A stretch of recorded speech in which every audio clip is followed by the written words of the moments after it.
संगत का असर। एक बार एक राजा शिकार खेलते खेलते जंगल में रास्ता भटक गया। वहाँ उसे डाकुओं की एक गुफा दिखाई दी। जैसे ही राजा गुफा के पास पहुँचा, वहाँ पेड़ पर बैठा एक तोता चिल्लाने लगा, पकड़ो पकड़ो, एक राजा आ रहा है, इसके पास बहुत सारे जेवर और धन है, लूट लो इसे।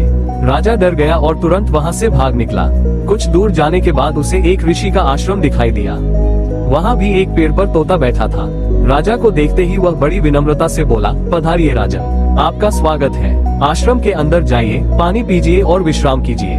राजा हैरान रह गया।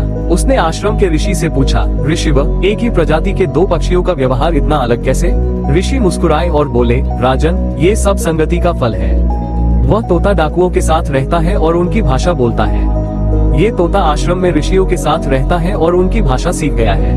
कहानी की सीख, हम जिनके साथ रहते हैं वैसे ही बन जाते हैं, इसलिए हमेशा अच्छे और विद्वान लोगों की संगति करनी चाहिए।